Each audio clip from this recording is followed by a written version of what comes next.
Disclaimer. The opinions shared today are coming from my perspective as a person who surprisingly doesn't consume that much Ultrakill content outside of YouTube videos.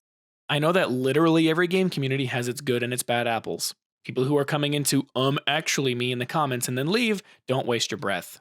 While I think I speak mostly positively on the community, I also recognize that not all Ultrakill players are bags of sunshine. On top of that, I recognize that not every Ultrakill player is an annoyingly incessant ankle biter who will try and backseat you through your entire gaming experience. I apologize to those whose solo experiences were at the mercy of these people, but just try to hear me out before you start bashing me in the comments. And after all of this, I think I only have one more controversial opinion. Ultrakill has the best soundtrack in any video game. Ultrakill's music is very much a byproduct of the team being incredibly good at their jobs. How the same team handles community engagement lends itself to the game getting exponentially more hype upon its final release. How the community itself engages with itself is one of the greatest examples of brain rot I've maybe ever seen. And the way that the community is perceived by people outside of it is, well, interesting, to say the least. But we should probably back up a few steps. Alright, I need to pull up some funny Ultrakill stuff for this video, and, actually, wait, hold on, I can't do that yet. I think I need to... Why is my camera so zoomed out? I need to check on my video really quickly. What the... What is going on here? Well, how did this happen? And how did this happen? What? This video received infinitely more support than I was ever expecting, and I think it's only appropriate if I use this platform to express my gratitude. My gratitude. No, but seriously, I'm actually really happy that everyone who saw this enjoyed my analysis on the music. I'm glad that I was able to provide a unique value to the Ultrakill music space that a lot of people seem to really enjoy. And I'm also glad that at least a few people pointed out some stuff that I definitely forgot to include, but eventually came around to realizing only after the video had come out. I'd also like to take this time to formally thank the people referenced in the previous video for their contributions. Trav Guy for the Leviathan clip and also the stream clip, Gianni for the other funny stream clips as well as the outro, which, yes, I paid for this. Marco Meatball for the inspiration behind Sisyphus's tie to the theme of P2's Gauntlet, as well as technically outside inspiration for that whole video. Silioff for the funny 5-1 clip, Watson for the Ultrakill height comparison video, and Moonlight Kirby for their Twitch clips and also just being a good friend. That said, a surprisingly high amount of these comments were not about their favorite songs, or getting mad at me for making fun of, or telling me that one S is a reference to The Witness, or being mad that I have a PNG tuber model. A lot of these were actually just conversations between people that were kind of bantering back and forth about their FOV or some shit. Somehow, in the most narcissistic way possible, I realized through the production and subsequent aftermath of my own video that Ultrakill has one of the most passionate communities I think I've ever seen. I realized that Ultrakill is one of the few, if not the only indie game that I've put this type of investment into. Sure, I have well north of 200 hours on Deep Rock Galactic, I have over 100 hours on Risk of Rain 2, and these are all games that pass with flying colors, but Ultrakill being the only one that I've put this level of effort into making something to give back to the community certainly has to prove something, right? This video is meant to essentially be an ode to the community that makes this game what it is. I've isolated some of the things that make this community stand out from others, some good and some not so good, and while I recognize that this is definitely going to spark more controversy than me simply gushing over the soundtrack, I think Ultrakill's community is an interesting little group to investigate, and hopefully this can be a forum for healthy discussion about the good, the bad, and the ugly, and maybe we can use this to become just a little bit better than we were yesterday. I should probably clarify that basically any creative person that exists inside of an incredibly passionate community will find a way to make something for it. Be it an SFM, be it music, mods, cosplay, videos, tools to aid the community, whatever. This just happens to be where I exist the most, so I see all of these things as they pertain to Ultrakill, but obviously it has to be said that Ultrakill is not unique in that regard. What I think is interesting, however, is just how closely these creatives are able to match the feeling of their source material. Obviously, there are plenty of exceptions, but it really goes to show that a deceptively high number of people understand the fundamentals to making a thing for the games that they love. The amount of time, effort, and skill these players put into making a product that the community will enjoy is kind of insane. From incredibly in-depth tutorials on how to best utilize mobility, how to get just enough damage off to kill a tankier enemy without wasting resources, and how to take advantage of the game's most bizarre mechanics, to people putting in an untold number of hours on a 1-minute animation of 6-2. I mean, look at how beautiful this shit is. From custom-made enemies and weapons, all the way to making entire layers by hand. People spending countless hours making music that will never make it into the game, but do it just so they feel alive is very powerful. This is a game that isn't made by its community, but holy shit, do they make it a lot cooler. On the other side of the aisle, you have people showing off a 6-second clip of them hitting a massive nuke in the cyber grind. Orbital striking a bunch of husks. Causing so many hit stops that you'd think your game is about to crash. You have people beating the hardest bosses in the game just by punching, or just by using coins, or just by punching coins.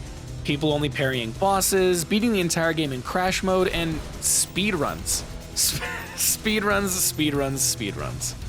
All in all, Ultrakill is kind of the embodiment of being able to execute any strategy if you're creative enough. This game is the definition of, it's not a bug, it's actually a really cool feature. Me in this game are proof that there are indeed happy accidents. As much as people love their hour-long video essays, they also love these funny little 10-second clips of a well-established meme with V1's face plastered on it. Everyone's heard of Fortnite, and conversely, every Ultrakill player has seen this animation of Gabriel doing the orange justice. I don't want to orange justice. Ultrakill players love content with effort, but this game is also filled to the brim with so many shitposts that Ultrakill players are also supporting. And they'll support each and every one of them. These don't exist in a vacuum. They don't exist outside of context. And while I want to blame the devs for this, blaming them sounds like they actually did a bad thing. It's not a bad thing. It's just Ultrakill dating sim, sacrificing Florp the hamster to... Who the fuck is this? And the cancer mouse. On the note of the community supporting even its smallest content creators, there's an interesting phenomenon that exists where if someone sees something impressive in-game, they'll likely see it as a non-confrontational challenge. Seeing someone do 60 damage with a RailCoinPunch combo looks kind of insane, and if you've invested more than like 50 hours into the game, you'll probably try to jump into a sandbox and try, but to no avail. Or maybe you're better than me and you actually can achieve it properly. Seeing someone get over wave 30 on the cyber grind makes you want to grind until your fucking fingers bleed, only to realize you've wasted half an hour of your day just to reach, like, wave 16 or something. I even look at me and my buddies. We keep going back and forth trying to beat each other's insert level here PB, be it a boss or otherwise, just because it's exciting to test your limits sometimes. And Ultrakill, being a game with a timer, makes this kind of unavoidable and even very enticing. With that being said, I can also totally understand how someone watching these kinds of back and forth interactions between two players slamming their head on the keyboards would think that the game has a toxically competitive community.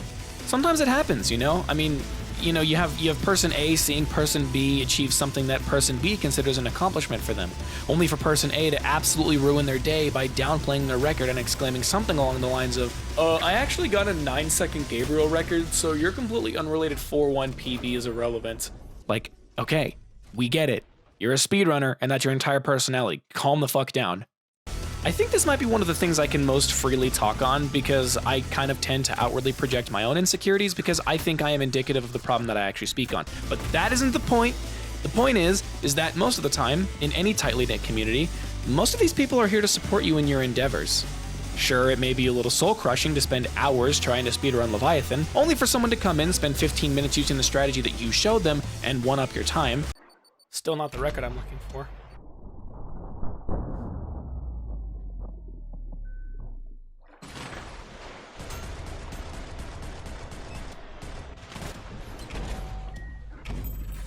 Why?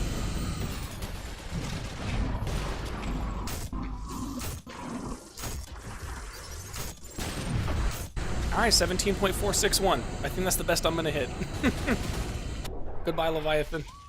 But ultimately, everyone is learning from everyone else. Except I can't really tell you what's going on in the world record for Leviathan.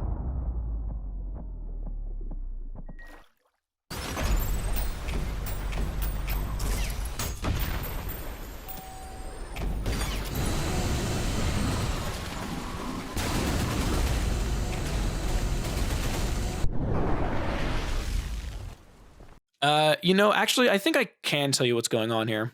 He spawns in, immediately slides out of spawn, ultra boosts himself to the surface, slams onto the ground, tosses a coin, punches it a few times to gain momentum, grapples into the sky so it can be higher in the air, or ejects himself to gain more height, tosses the rest of his coins, fires his sharpshooter revolver at the ground so it can gain extra damage from the coins, then finally, he nukes the worm on a string.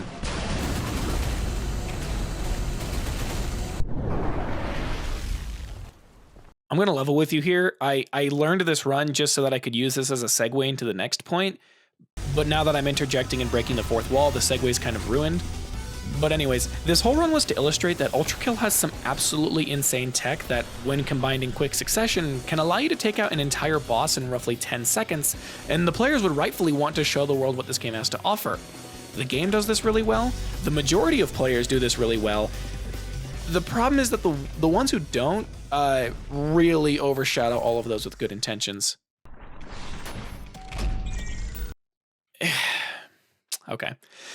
It's embarrassing that I even have to devote an entire section of this video to backseating, but in my estimation, it seems to be one of the biggest things holding the Ultrakill community back from growing at a quicker pace. Take this clip from JFJ, for example. He was clearly pressured into the game, and while it's obvious he enjoyed it, the reason he didn't want to play the game in the first place is because of the backseaters. He picks up the rail cannon, and the first fucking thing his chat tells him to do is attempt to railcoin. And I get it. It's fun as hell to railcoin stuff. You can even see how he feels about it once he learns the tech.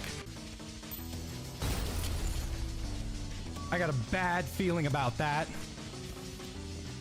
I think God himself is gonna be pissed off once he figured out what I just did.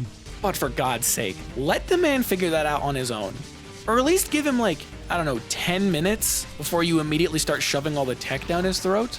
If he made it obvious that the backseaters were the thing preventing him from playing this game that you all know and love, why would you immediately become part of the problem?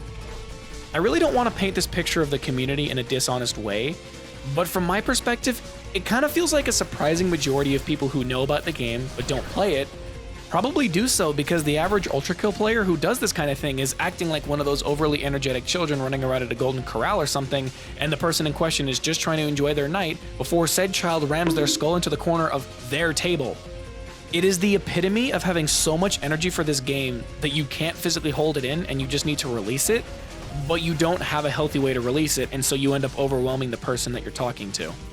I can say this because I go full lizard brain mode whenever someone mentions Ultrakill in a Discord call or in my chat.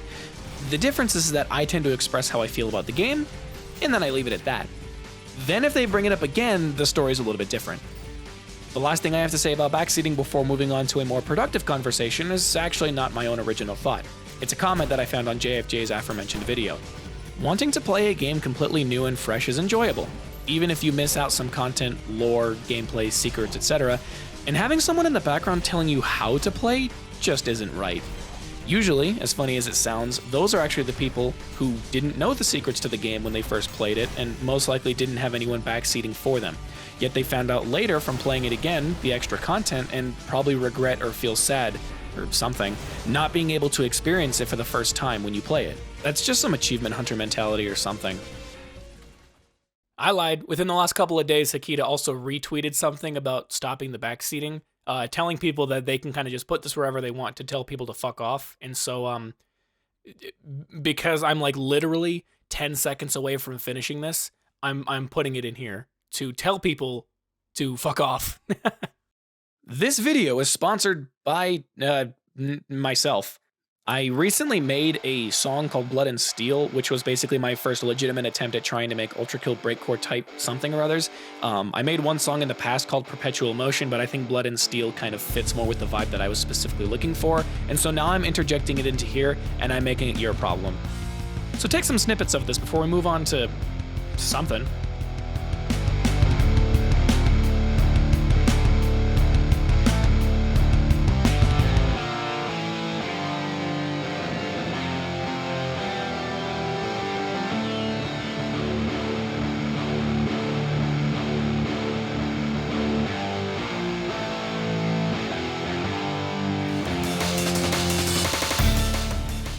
I mentioned earlier that Ultrakill is the poster child of it's not a bug, it's a game mechanic, because this game is like 50% bugs that became actual game mechanics. And I'm not talking niche mechanics, I'm talking like projectile boosting and slam storage and core nukes And even outside of that context, Ultrakill has some surprising amount of effort put into its weapon synergy.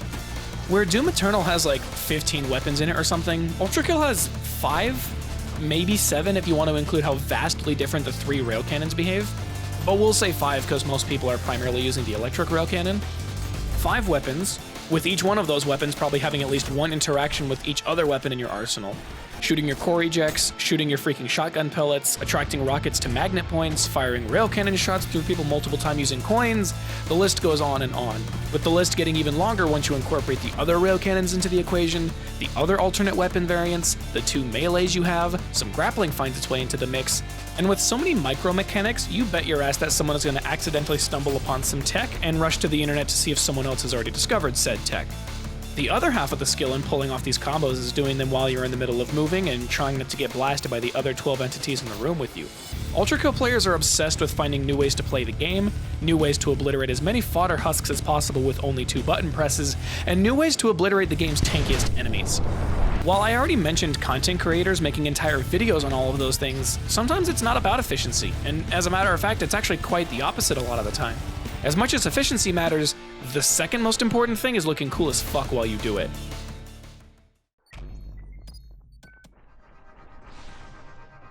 Speaking of being as efficient as possible, Ultrakill speedruns are almost annoyingly impressive to watch. I got a 17-second Leviathan fight and then watched the Any speedrun, and I was almost awestruck at how little I understood about what was going on. This can apply to basically any level in the game. Watching any of the top 10 runs is absolutely insane, even if you look at something as simple as the fishing level. I opened up the 5S Any speedrun, and I wasn't expecting them to slam storage out of spawn just to clip under the map. The speedrun community is basically an extension of this game having some borderline game-breaking tech. Granted, any game with an in-game timer is prime territory for these little goblins, myself included. It is absolutely insane the kinds of shit these people can pull off, and the speedrunning community is the greatest example of players constantly striving to be better, and constantly learning from each other on how to break this game into a million pieces.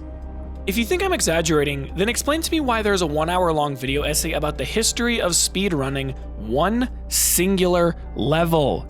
There are of course a few more, such as the history of the P1 speedrun, but this all goes to show that there's a decent amount of nuance within the community itself, and even more nuances showing itself as you explore how each level is ran, and how each run differs from player to player. As insane as some of the fastest speedruns on record are, you even look at some of the top 50 runs and you realize that it reveals a lot of tech that less experienced Ultrakill players can probably learn from in a relatively intuitive manner. Speedrunning is probably the second biggest force bringing all of us together, with the absolute biggest of course being whatever the fuck this is.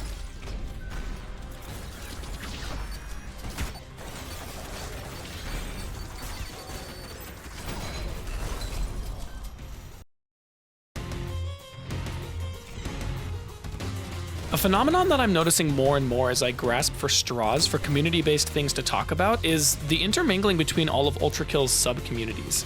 This became extremely noticeable to me when just a few days ago my good friend Kirby was speedrunning the Leviathan boss fight and then eventually just trying to do dumb shit in 5.2, like trying to charge back lightning to damage the ferryman. Oh, I hit him! It did a quarter of his health. Again, brain rot. One of the moderators responsible for verifying Ultrakill speedruns on speedrun.com, Robot Dryzalar, were in their chat actively just bantering about speedrun strats and things when another speedrunner shows up, just casually, West Axel, aka the world record holder for P1, both Any and P%, second place world record holder for P2 and Any %, first place world record for P2 and P%, as well as being first in 4-4 for Any and P%, and also first for 6-2 Gabriel fight in P%. So yeah, kind of a big deal. This is obviously an example of the community staying within its own boundaries, but you have YouTubers like me taking silly clips from Gianni's Twitch streams. Bitch. You have musicians and stage builders collaborating to give a custom level concept some more life. And I mean, hell, speedrunners and challenge runners are basically two sides of the same coin, making the game more difficult by either limiting your arsenal or by forcing yourself to learn to play the game in constant sequential split-second decisions. Both of these people having to restart hundreds of times before having a product that they're satisfied with, and both likely being able to learn some tech from one another. Here in my group, we have the speedrunners, the content creators, this fucker backseating me, but actually for good reason because he's much better than me, and then we have Peter, who is in a whole group of his own. The man who wanted to race me, but quickly realized he can't do that because in the middle of planning to race me, I had been working to P-rank P1, and he recognized that that would no longer be a fair fight. Within every group of buddies who happens to play this game, we all fall into our own little niche categories. From the guy who wants to try and learn new tech and be an innovator, to the person who wants to take the game's most set in stone and defined mechanics, and find ways to do them better than everyone else. You may end up stumbling upon the person who was reluctant to even play the game, and then after finally being convinced, you both realize that this person kicks major ass. Or alternatively, you'd have a person who has 50 hours in this game and all they use it for is just a fishing simulator. Yeah, okay, probably not. You could even be the crazy bastard to make the game more difficult by incorporating things outside of the context of the game, like Ultrakill but every death I do 10 push-ups, or Ultrakill but I literally can't see, although I'm sure the latter has already been done. What's absolutely insane is that by putting few but very impactful mechanics into the game, the devs have created a game with a deceptive amount of replayability. Sure, you can beat the game in like 3 or 4 hours, but then you can do it again to go for P ranks, and then again to get all the secrets, and then again to see how fast you can beat each individual level, and then another 4 or 5 times just using the default weapons, or just using one class of weapons, or by not using any weapons at all. And throughout all of these hypothetical runs, you will have learned more and more, the knowledge of which you can impart on others, and the music of which you can make a whole YouTube video about, and the knowledge they can impart on you. As the game continues to grow, and as its communities continue to grow, all the examples I'm describing will eventually become reality, assuming they haven't already. Who would have guessed that making a really solid game in an era where that feels like an exception will garner tons of support for you?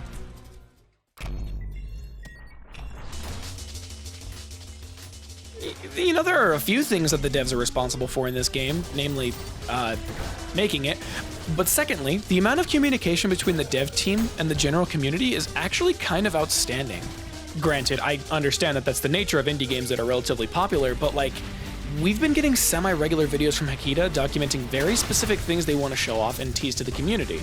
Sometimes it's a mechanic, sometimes it's a weapon, sometimes it's a work-in-progress song that is nowhere near complete.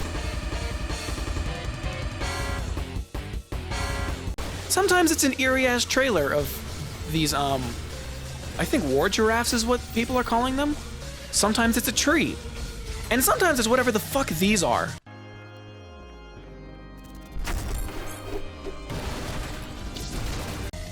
He's releasing just enough content to keep us wanting more.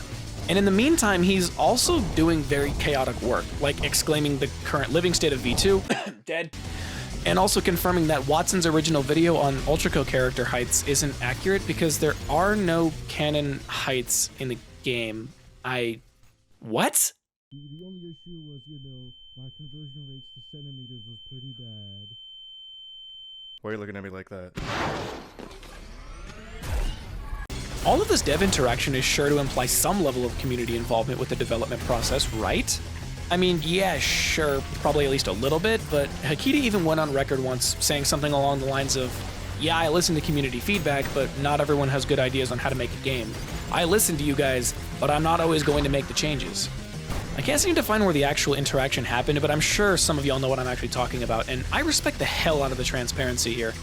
Some companies literally never listen to what their player base says, even when they clearly have their heads on straighter than the game devs. And some games make it obvious that they do listen to community feedback, even if they may never overtly respond to the requested changes. In this case, anyone who's in the Ultrakill Discord server probably has the closest chance of having one of those ideas or one of those game opinions reach the devs, but they've also openly come out and basically flamed some of you guys for having bad ideas, and acknowledging that sometimes you just have to let the game development process move at its own pace. I don't feel like my opinions have changed much, and I've certainly learned a few things, and if I had to summarize my thoughts into a few concise points, I think I'd do something kind of like this. Ultrakill's community loves making content for this game, and the same community also loves seeing those contents from other people, probably to a higher degree than some of the other games with a cult-like fanbase. Now pick it. We're rich. We're rich. We're rich. We're rich. We're rich. We're rich. We're rich. We're rich. Ultrakill is a constantly evolving game, and the community is aiding in its expansion to a completely incomprehensible degree. The community does have a little bit of a problem getting overzealous to new players, which can taint the experience in their minds and leave a bad taste in their mouths. But we're getting better. Ultrakill is technically still an unfinished game, turning any new tech that gets discovered into a game feature, plus a few bugs here and there. The way that the communities interact with each other is keeping them very tightly knit, allowing for information to be spread outside of its typical use case by sheer accident sometimes. The devs are constantly keeping us on our toes, and soon enough this game is going to hit a critical mass where it becomes a genre of its own, spawning more games similar in an attempt to test the formula's limits. And to recap, how the dev team handles community engagement is leading to the game becoming more mainstream. Community-driven engagement with itself is one of the greatest examples of brain rot that I've maybe ever seen, but also support and an unbridled joy to share a game with others. And the way that the community is perceived by people outside of it is, well, not great right now. We've got our own problems, as all communities do, but surely we're all trying our best. All it takes is a little bit of foresight, a little bit of restraint, and then we can all go back to our funny robot game. Thanks for watching to the end of this silly little Ultrakill video. I guess, well, okay, technically this one was a little bit less silly than the first one, but that said, I still think it's as important of a video to make as any. Again, I recognize that people are going to have their opinions about the community. People are going to have their opinions about the things that I say. I'm really trying to keep this as open as possible, and even though I did a little bit of insulting here and there, it was mostly just for comedy. I really do want this community to get better, and we're getting there. There's just a few little things we have to do, but that's besides the point. I want to thank you again to everybody who contributed to the last video, namely all the people who are commenting about their favorite songs and having just, you know, silly little banter with me. Shout out to the guy who did all of the timestamps for most of the songs in the game relative to the video, because you make my life a lot easier and you make the lives of everyone else a lot easier. So thank you a lot for that. Also, again, thank you to Trav Guy, Gianni, Marco Meatball, Cilia, Watson, and Kirby for all of your contributions to the last video in like an overt kind of way. And actually, the last thing that I have is I'm considering starting a Patreon, primarily because I want to be able to diversify my kind of income sources and not just rely on my job, I guess, which sounds stupid to say, but it's, you know, it's like, you know, having more forms of income is always a nice thing to have. So I'm kind of trying to float some ideas past as to what would be good for a content creator like me across the different pieces of content that I make, and figuring out how I can kind of incorporate that into a potential Patreon reward. So we have a bunch of ideas, like showing up at the end of every video, getting videos X amount of time earlier, tutorials about the things that I do, whether it be video production, video recording, editing, for like voice stuff, music, anything like that. I could potentially do stuff like that. You can potentially get early sneak peeks on projects I'm doing, like this one, like projects I'm doing for the Nothing Is Anything team that I manage, doing music related things, voiceover things, anything like that. If we record any kind of videos that definitely do not belong on YouTube and definitely are not Twitch friendly, we would consider potentially putting those up so you can see some very, very bizarre games that we don't want to get us removed off the front page of YouTube. So that might be cool. Once I specifically get into voice acting and voiceovers and things, I can potentially find ways to make that work. And we do have a Discord that we're soon opening up to the public, so you'd get a special role in there as well, so people can recognize when you are paying me to make my life a little bit easier. But that's just some of the ideas that we had, so I'm curious what you guys think might be good. And if all of the ideas sound bad, then tell me all the ideas sound bad, and tell me what you think would be better. So I'll let y'all sound off on there. Bye-bye. I lied, this should kind of be the only thing. Because I run a YouTube channel, Nothing Is Anything, we upload a video once every week. It's a variety content type stuff. Sea of Thieves, we did Dark Souls a little while back, we did Elden Ring a little while back, we did Baldur's Gate, we're doing GTFO, we're doing some Friends vs. Friends, just a bunch of miscellaneous games, single player games, horror games, all that stuff. So if you want to see me and my team on a more consistent basis, that'd be the place to find us. So sound off. I'll put a link in the description. Thank you.